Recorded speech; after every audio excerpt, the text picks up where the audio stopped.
Alhamdulillah, wa salatu wa salamu ala rasulillah wa ala alihi wa sahbihi ajma'in amma ba'd.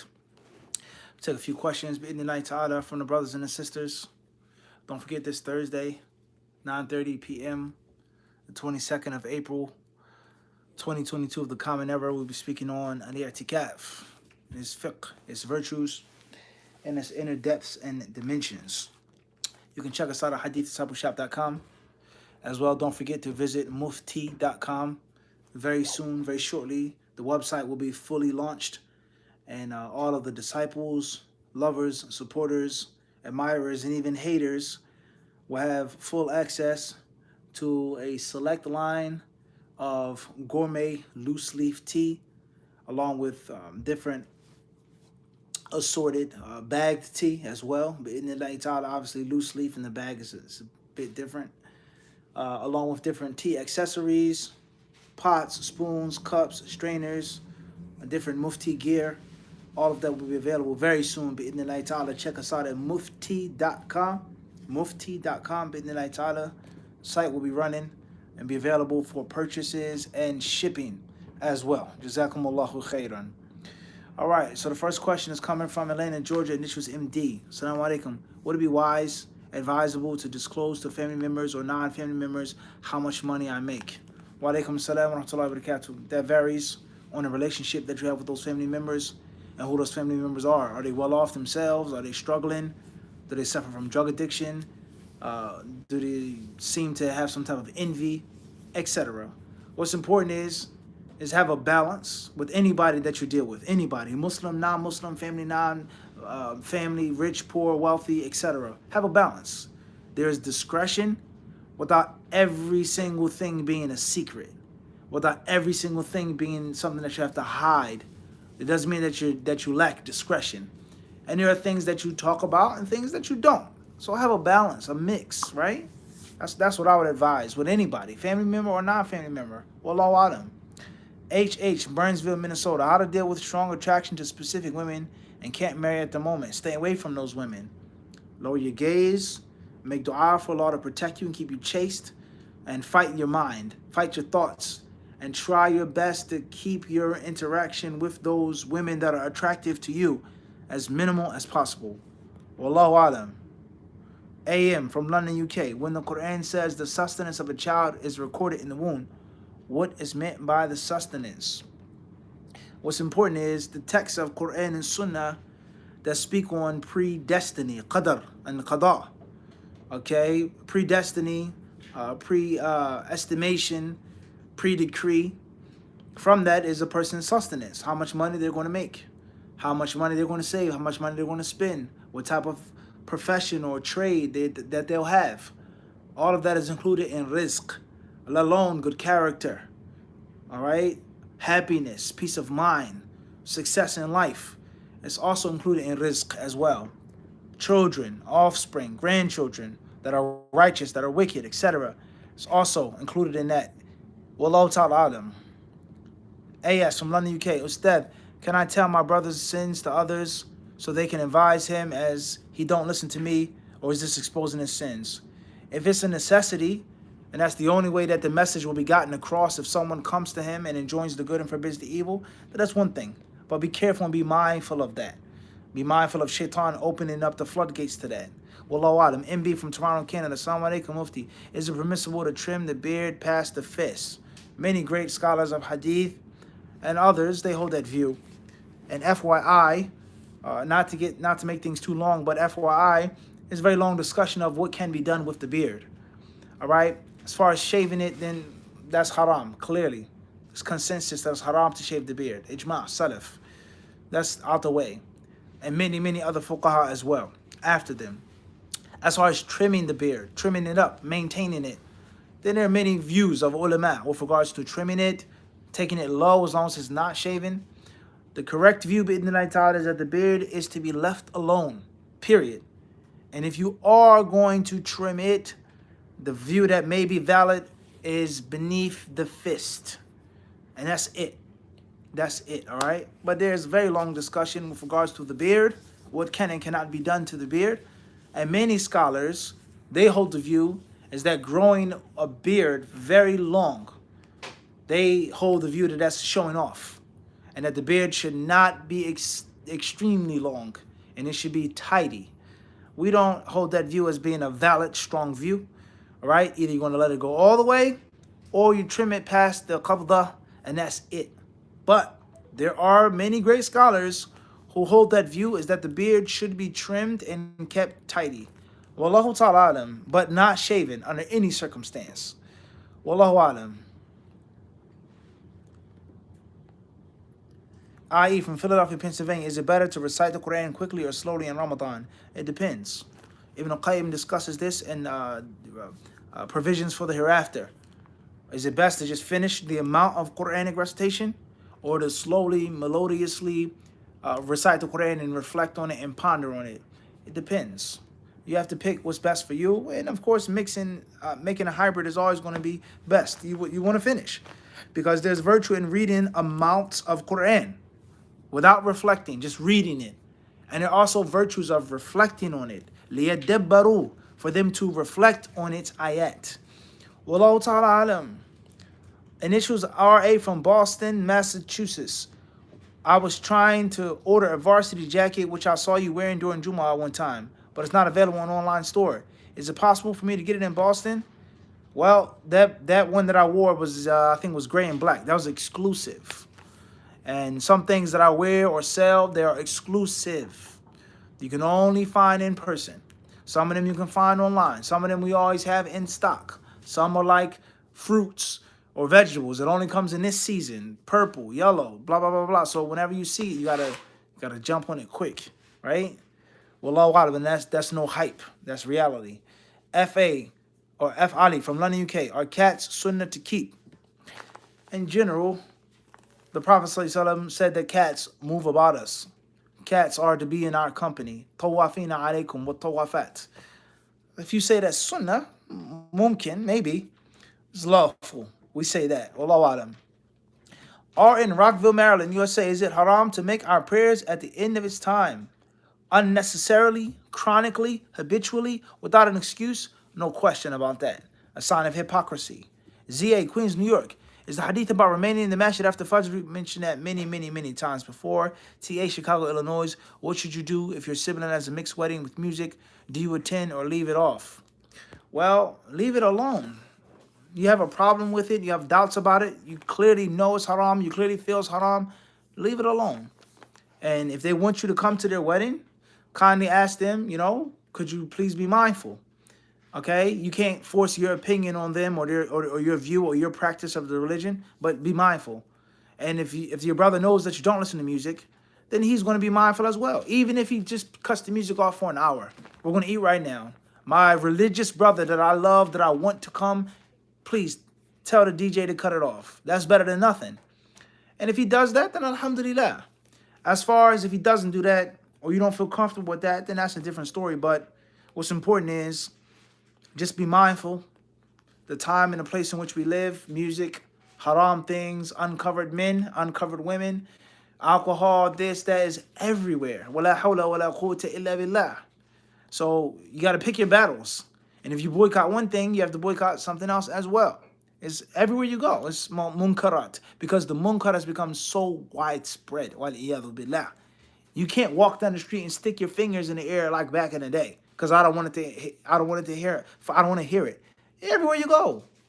Everything is a musical tone wherever you go. Almost on. Moving forward.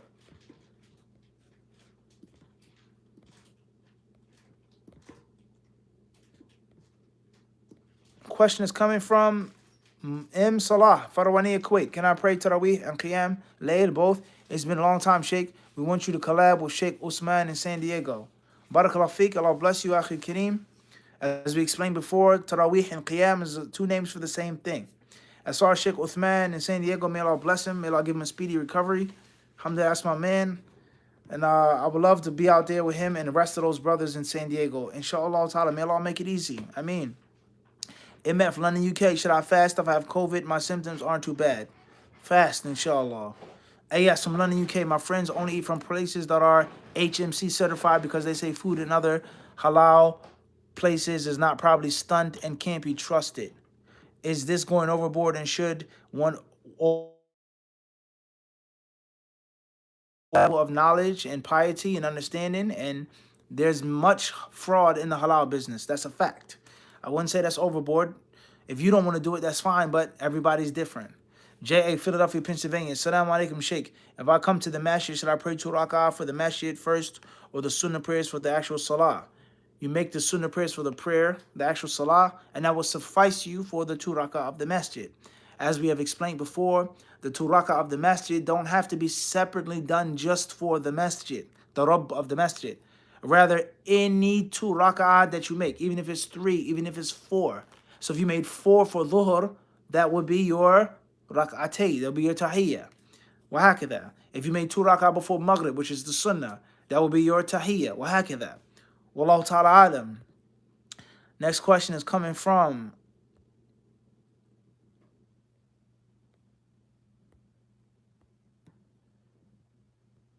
Atlanta, Georgia. And this was MG. How to rid oneself of distractions and how to focus in. That's all I see. Mahmoud G. Focus. You gotta make. Come on, write a whole question, Akhi. Barakallahu feek. S in Melbourne, Australia. Salam Mufti. Is it permissible to wear a jacket that has a detailed logo on it with facial features? What if half the face on the logo is covered with the mask, like a ninja logo? If half the face is covered and the neck is removed, hopefully it's lawful. Bidnillahi ta'ala, inshallah. SHDC. Shams. Assalamu alaikum, Mufti. What's the ruling on the imam that leads the salah sitting? Do we have to sit also? Barakallahu fikum. Wa alaikum salam wa rahmatullahi wa barakatuh. So scholars, they differ on that. And many scholars, they say that was once a command, but it is abrogated. And other scholars, they say rather one should still pray behind the imam sitting down. And then some scholars, they say that it differs on whether he's the normal imam, whether he starts praying and he gets injured, then he has to sit down, etc., etc. So there's room in the issue, and there are different views of the people of knowledge on that issue. You do what you feel is closest to al-ittiba', following the sunnah. The sunnah that you've read, that you've understood. If you read the hadith, the Prophet ﷺ said, sit down, and you feel that's closest to piety, you sit down. All right? Wallahu ta'ala alam. There's khilaf in that issue. And there are many fiqh details regarding that. Wallahu ta'ala alam. AB, Bandung, Indonesia. It is allowed to call yourself Salafi not for Hizbiyya purpose. Many scholars have allowed that, and they have recommended that. Wallahu ta'ala alam. AU, Seattle, Washington, is children that are produced out of wedlock and their father passed away orphans. What's important is the one who loses his father before puberty is an orphan. That's what the scholars of Islam say. The child not being attributed to the father from one aspect, it's not his father, legislatively. But from another aspect, the one who's the breadwinner, the father, even if his illegitimate father is dead. So they're an orphan from that aspect. Wallahu ta'ala alam. That's a good question. Next question is coming from SR, Ottawa, Ontario. If we enter a congregational prayer, or we recite the Fatiha after the Imam recites the Fatiha, safest thing is to recite the Fatiha. It's the safest thing to do. What's the correct view? Do you keep silent or you recite the Fatiha? There's more than one view with regards to that. And that's a long argument among the people of knowledge. AU, Seattle, Washington. Is it permissible to keep photos or videos of friends who passed away to show the kids how they look? Bi'idhnillahi ta'ala, hopefully, that's fine, inshallah. And as in Melbourne, Australia, is it permissible to say, I promise you and I swear to you? If as long as you keep your promise, bi'idhnillahi ta'ala. AA, Dublin, Ireland. I follow the view that the meat slaughtered by Christians in my country is permissible to eat. But other Muslims in my area look down upon that opinion. How do I deal with those Muslims? You don't deal with those Muslims. You tell them your view and that's it. Class. You don't argue. And the other day I was listening to a lecture on YouTube of Sheikh Ali al-Halabi, rahimahullah ta'ala. And it was a long Q&A session. And at the end of the Q&A session, this was over 2 hours maybe. They asked him, they said, Sheikh, please share with us some of the gems that you got from Sheikh al-Albani, rahimahullah ta'ala. Share with us some of the tarbiyah that you got from Imam al-Albani when he was in Jordan towards the end of his life. So Sheikh Ali Harabi, rahimahullah, he said a few things, and then he said something that I found other imams have stated before, and it's been my mentality as well. But the way he said it was interesting. He said that Sheikh Al-Albani, rahimahullah ta'ala, used to say, "Qul kalimataka wamshi." Qul kalimataka wamshi. Say your words and keep walking. That's it. Class. I believe this is lawful based off of what I've read or researched or this fatwa, and that's it. There's no need to argue. There's no need to fight. There's no need to bicker and go at each other's neck. Qul kalimataka wamshi. Say what you gotta say and keep it moving. Don't get caught up in entanglements and arguments and problems of technicalities. Just as long as you're following something that you feel sincere about and you feel is correct. Wallahu alam, R at Savannah, Georgia. I asked this question in the previous Q&A, but the answer confused me, so forgive me for asking again. Is it halal for a Muslim woman to work as a college? Next question. S in Melbourne, Australia. Assalamu alaikum mufti. What's the rule on leading someone in prayer in their own house? As long as they allow, that's fine. ZA, Queens, New York. If I make an umrah on behalf of someone, they'll also get rewarded for it. You'll get a general reward for it, but you're doing a good deed. HH, Norfolk, Norwich. What is the difference between raib and shak? Sometimes they could be synonymous and sometimes they're different. Some scholars argue is that there's nothing synonymous in the Quran, period. Every word, no matter how similar it is in meaning, has a different usage, a different depth. And other scholars may say that there can be synonyms. There can be. What's important is it depends on the ayah and how it's being used. Wallahu alam. Barakallahu fiqh ibn Victor. Alaikum salam wa rahmatullahi wa barakatuh. Hayyak Allah ibn Victor. Salam alaikum Sheikh. If a restaurant, no question, no issues. YM. Telford, UK. What is the meaning of worship? Is to know that you're a slave. Submit to Allah subhanahu wa ta'ala. That's all you have to do. Submit to Allah. And realize that you're a slave and Allah is the master. Once you realize what those words mean, everything becomes easier. Bi'idhnillahi ta'ala. We'll stop here. Allah Azza wa Jal surely knows best, and with Him is all success. Don't forget this Thursday, bi'idhnillahi ta'ala, i'tikaf and light of Quran and Sunnah at 9:30 p.m. Eastern Time, HadithDiscipleshop.com, and check us out as well, bi'idhnillahi ta'ala, mufti.com. And those who haven't yet purchased 40 Hadith on Ramadan and fasting, you can do so on Amazon and also in person. Jazakumullahu khairan for all your love, your support. We thank all of the donors or donators, patrons, brothers and sisters who volunteer, everybody who's a part of the movement. May Allah Azza wa Jal bless you all. Assalamu alaikum wa rahmatullahi wa barakatuh.